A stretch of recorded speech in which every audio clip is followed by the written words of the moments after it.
Hello guys, ఎలా ఉన్నారు? Welcome to our YouTube channel Movie Lunatics. ఈ వీడియోలో మనం Last of Us season 2 episode 2 యొక్క బ్రేక్ డౌన్ అండ్ ఎక్స్ప్లెనేషన్ని డిస్కస్ చేద్దాం.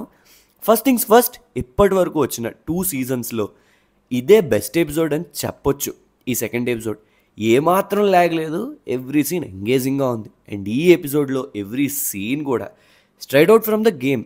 కాస్ట్యూమ్స్ కానీ సెట్ పీసెస్ కానీ అన్నీ కూడా సేమ్ ఉన్నాయి. అవన్నీ మనం డీటెయిల్డ్గా మాట్లాడుకుందాం వీడియోలోకి వెళ్ళే ముందు.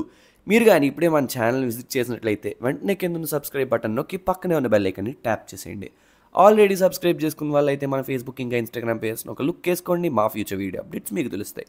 All right, let's get back to our actual content now. ఎపిసోడ్ని ఓపెన్ చేస్తే యాబీ నైట్ మేర్తో ఓపెన్ చేస్తారు. సాల్ట్ లేక్లో జోల్ చేసిన రచ్చ తర్వాత ఆ డెడ్ బాడీస్ మధ్య నుంచి యాబీ తన ఫాదర్ డెడ్ బాడీని రీచ్ అవ్వడం చూపిస్తారు. ఇది స్ట్రైట్ అవుట్ ఆఫ్ గేమ్లో కూడా యాబీకి రెగ్యులర్గా ఒకటే నైట్ మేర్ వస్తుంటుంది. అండ్ ఆమె ఉలిక్కిపడి లేచినట్టుంది. యాక్చువల్లీ గేమ్లో యాబీ మెయిన్ విలన్, బట్ ఆమె మోటివ్ ఏంటి, జోల్ని ఎందుకు చంపాలనుకుంటుంది అనేది మనకి యాక్చువల్గా జోల్ని చంపే మూమెంట్ వరకు అర్థం కాదు. ఐ మీన్ గేమర్స్ అప్పటికీ ఒక 50 to 60 hours ఆఫ్ గేమ్ని ఆడిన తర్వాత ఎందుకు ఏంటని మోటివ్ అర్థం కాకుండా జోల్ని రీచ్ అయినప్పుడు అతన్ని చంపేటప్పుడు చెప్తుంది, నువ్వు ఆ ఫైర్ ఫ్లైస్ గ్యాంగ్తో పాటుగా ఒక డాక్టర్ని చంపావని, ఆ డాక్టర్ నా ఫాదర్ అని. సో ఇది రివిలేషన్ పాయింట్ గేమ్కి. బట్ సిరీస్కి ఒక కొత్త అప్రోచ్తో అయితే వెళ్ళారు. ఈ ఎపిసోడ్ స్టార్టింగ్లోనే మనకి యాబీ ఎందుకు ఫైర్ ఫ్లైస్ డెత్స్ని అంత పర్సనల్గా తీసుకుందనేది అర్థమయ్యేందుకు ఈ నైట్ మేర్ సీన్ ద్వారా తన ఫాదర్ అక్కడ చనిపోయాడని రివీల్ చేశారు. ఈ నైట్ మేర్ సీన్లో ఆమెకి తన యంగర్ వర్షన్ కనిపిస్తుంది. అటు పోవద్దు, అతని బ్రెయిన్స్ ఫ్లోర్ అంతా పడున్నాయంటూ వార్న్ చేస్తుంది. ఇక్కడ ఓల్డర్ వర్షన్ ఆఫ్ యాబీ ఆమెతో నువ్వెవరైనా కూడా నాకు తెలియదని అంటుంది. ఈ డైలాగ్ యొక్క ఇన్నర్ మీనింగ్ వచ్చేసి ఈ ఇన్సిడెంట్ ఆమె క్యారెక్టర్ని ఎంతలా గుర్తుపట్టలేని విధంగా చేంజ్ చేసింది అనేది ఇండికేట్ చేశారు. వెంజన్స్తో ఆమె మైండ్ హార్ట్ ఫిల్ అయిపోయింది. సో ఆమె ఇంతకు ముందులాంటి అమ్మాయి కాదంటూ చూపించారు. ఆ నెక్స్ట్ ఉలిక్కిపడి లేచి మార్నింగ్ లైట్లో జాక్సన్ కాలనీని చూసిన వీళ్ళు షాక్ అవుతారు. ముందు ఎపిసోడ్ ఎండింగ్కి కనిపించిన ఆ లైట్స్ని చూసి ఆ కాలనీ జస్ట్ ఒక క్యాంప్ హౌస్గా టెన్స్తో ఉంటుంది అనుకున్నాం. కానీ ఇక్కడ పవర్ లైన్స్ ఉన్నాయి, టాల్ వాల్స్ ఉన్నాయి, 4 ఎంట్రన్స్ గేట్స్ అండ్ వాచ్ టవర్స్తో ఒక పవర్ఫుల్ బేస్ని క్రియేట్ చేశారు. ప్యాట్రోలింగ్ టీమ్స్ అండ్ డాగ్స్ కూడా ఉంటాయి. ఇవన్నీ దాటుకుని వెళ్ళినా కూడా జోల్ ఎక్కడుంటాననేది తెలియదని అనుకుంటారు. సో ఇక్కడే యాబీతో లాస్ట్ 1 hour నుంచి వాచ్ చేస్తున్నా, ఇప్పుడు ఆ డ్యూటీ నువ్వు తీసుకో అంటూ చెప్పగా యాబీ ఆ స్నోలో పెట్రోలింగ్కి వెళ్తుంది. ఇక్కడే తన టీం అంతా కూడా ప్లాన్ ఏం లేదు, జస్ట్ యాబీని కన్విన్స్ చేసి వెనక్కి వెళ్ళిపోవడం మొత్తమని డిసైడ్ అవుతారు. దీనికి ప్యారలల్గా జెస్సీ వచ్చి ఎల్లీని లేపి పెట్రోలింగ్కి పోదాం అని అడుగుతాడు. అండ్ అలాగే నిన్న నైట్ గ్యాదరింగ్ ఏదో మెస్ అయిందంటగా అని అడగగా ఇక్కడ ఆవేశంగా వెళ్ళి డీనా కిస్ చేసిన మూమెంట్ గురించి అడుగుతున్నాడేమో అని, నేను అక్కడ మూవ్ని పూల్ చేయలేదు అలా అయిపోయిందని అనగా అసలు ఆ మ్యాటర్ అయితే తెలియని జెస్సీ ఇది విని డిస్గస్ట్గా ఫీల్ అవడం చూడొచ్చు. ఆ నెక్స్ట్ ఇద్దరూ కలిసి ప్యాట్రోల్కి వెళ్తుండగా జెస్సీ మార్నింగ్ షిఫ్ట్కి జోల్ అండ్ డీనా వెళ్ళారంటూ చెప్తాడు. ఇలా ప్యాట్రోల్కి స్టార్ట్ అయిన వీళ్ళు యాబీకి కనిపిస్తారు. వీళ్ళని చంపేద్దాం అన్నట్టు డౌన్ హిల్ మూవ్ అవుతుంది, కానీ స్లిప్ అయి రోల్ అవుతూ అక్కడే ఉన్న పైల్ ఆఫ్ ఇన్ఫెక్టెడ్ మధ్యలోకి వెళ్ళి పడిపోతుంది.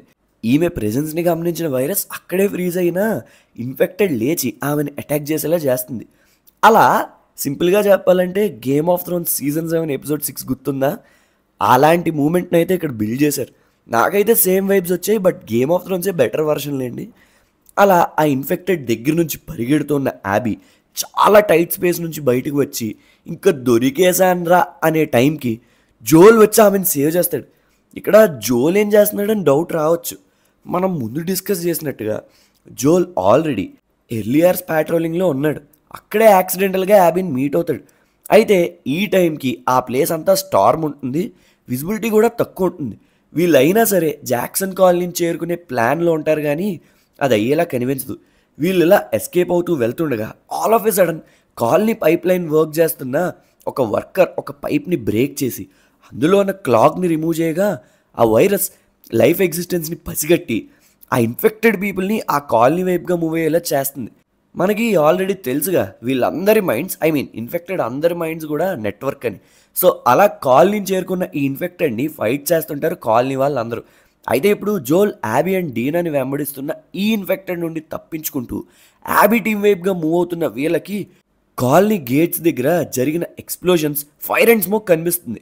కాలనీకి వెళ్ళాలని అటువైపు మూవ్ అవుతున్న టైంకి మా టీం కూడా జాయిన్ అవుతారు, దే ఆర్ ఆర్మ్డ్ అని చెప్పగా జోల్ మనసు మార్చుకుని వీళ్ళ ప్లేస్కి వెళ్తాడు. అయితే స్టామ్ ఎక్కువ ఉందని జాక్సన్ కాలనీ నుంచి టామీ జోల్ని రీచ్ అవ్వడానికి ట్రై చేస్తుంటాడు కానీ రీచ్ అవ్వలేకపోతాడు. సో నెక్స్ట్ రౌండ్ ప్యాట్రోలింగ్కి వెళ్ళిన ఎల్లీ అండ్ జెస్సీకి ఈ ఇన్ఫర్మేషన్ చెప్పి వాళ్ళని వెతకండి అని చెప్పగా ఇద్దరూ సెపరేట్ అయ్యి ఎల్లీ హార్స్ ఫుట్ స్టెప్స్ని ఫాలో అవుతూ యాబీ ఉన్న ప్లేస్కి అయితే రీచ్ అవుతుంది. అయితే యాబీ ప్లేస్కి రీచ్ అయిన జోల్ని పాయింట్ బ్లాంక్లో ఉంచి డీనాని సెడేట్ చేసేస్తుంది. ఇలా చేసిన నెక్స్ట్ మూమెంట్గా అర్థమైపోతుంది వీళ్ళు ఫైర్ ఫ్లైస్ అని. ఇక్కడ యాబీ జోల్ని నీలో షూట్ చేసి తన ఫాదర్ని చంపినందుకు గాను ఇప్పుడు నువ్వు చస్తావంటూ చెప్పి అక్కడే ఉన్న గోల్ఫ్ బ్యాట్ని తీసుకుని ఫేస్ డిస్ఫిగర్ అయ్యే వరకు కొడుతుంది. ఇది ఇలా ఉన్నప్పుడు ఎల్లీ అక్కడికి వస్తుంది.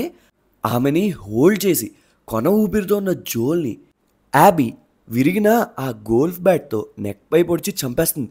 సో ఇలా వచ్చిన ఎల్లీకి వీళ్ళెవరో తెలియదు. వాళ్ళ నేమ్స్, వాళ్ళు ఎక్కడి నుంచి వచ్చారని, వాళ్ళ బ్యాగ్స్ని అండ్ వాళ్ళ డాగ్ ట్యాగ్స్ని చూసిన డీనా ఆ మూమెంట్కి స్పృహలో ఉండదు. సో ఇలా జోల్ క్యారెక్టర్ని అయితే ఎండ్ చేసేసారు. ఈ సీన్ ఎగ్జాక్ట్గా ఏం ఇంప్రూవ్మెంట్స్ లేదు, same from the game. Ellie కళ్ళ ముందే జోల్ని చంపేస్తారు. కాకపోతే ఒక చిన్న చేంజ్ ఏంటంటే జోల్ చనిపోయే రోజు ప్యాట్రోలింగ్కి గేమ్లో టామీతో పాటు వస్తాడు, కానీ ఇక్కడ డీనాతో వచ్చాడు అంతే. దీనికి ప్యారలల్గా జాక్సన్ కాలనీలో అప్పటి వరకు వాళ్ళ డిఫెన్స్ వాల్స్ కానివ్వండి, వీళ్ళ ట్రాప్స్ కానివ్వండి అన్నీ బాగానే వర్క్ అవుతాయి బ్లోటర్ వచ్చే వరకు.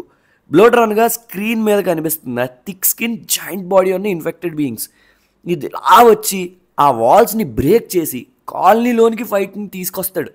టామీ ఎపిసోడ్ స్టార్టింగ్లో వార్న్ చేసినట్టుగా ఉమెన్ అండ్ చిల్డ్రన్ బేస్మెంట్కి మెన్ ఏమో గన్స్ని తీసుకుని రూఫ్ టాప్కి వెళ్తారు. మొత్తానికి ఆ అటాక్ని అయితే తిప్పి కొడతారు. అపార్ట్ ఫ్రమ్ జోల్ సిరీస్లో ఇంకేం మేజర్ క్యారెక్టర్స్ ఈ ఎపిసోడ్లో చనిపోవు. టామీ జస్ట్లో ఎస్కేప్ అవుతాడు. టైం బాగుందనుకోవాలి. అండ్ ఆ next coming back to Abby, జోల్ని ఇలా చంపేశాక సేమ్ యాజ్ ఇన్ గేమ్ ఎల్లీని అక్కడే వదిలేసి వెళ్ళిపోతారు ఆ బ్యాచ్ అంతా. సో ఇక్కడి నుంచి ఎల్లీ యొక్క వెంజెన్స్ మూమెంట్ స్టార్ట్ అవుద్ది. అప్కమింగ్ ఎపిసోడ్స్ అంతా కూడా ఎల్లీ డీనాని కనుక్కుని వాళ్ళెవరు, వాళ్ళ నేమ్స్ ఏంటి, ఎక్కడి నుంచి వచ్చారు ఇలాంటి ఇన్ఫర్మేషన్ని తీసుకుని యాబీని వేటాడడమే. ఆమెకి ఏం ఇన్ఫర్మేషన్ తెలుసంటే వాళ్ళ బ్యాగ్స్ పైన వుల్ఫ్ లోగో ఉంటుంది. ఇది ముందు సీజన్లో చూపించిన WLFది. ఇక్కడ WLF అంటే వాషింగ్టన్ లిబరేషన్ ఫ్రంట్, మిలిటరీ ఆధీనంలో ఉన్న టెరిటరీ.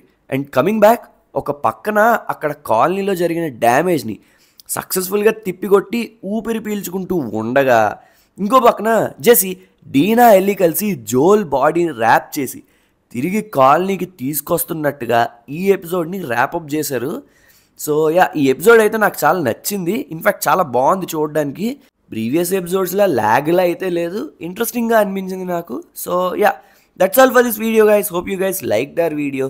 ఈ ఎపిసోడ్ చూసాక మీకు ఎలా అనిపించిందో మీ థాట్స్ అండ్ కామెంట్స్ని కింద కామెంట్ సెక్షన్లో కమెంట్ చేయండి. మళ్ళీ నెక్స్ట్ వీడియోలో కలుద్దాం. అంతవరకు సెలవు. సైనింగ్ ఆఫ్ మీ మూవీ లునాటిక్స్.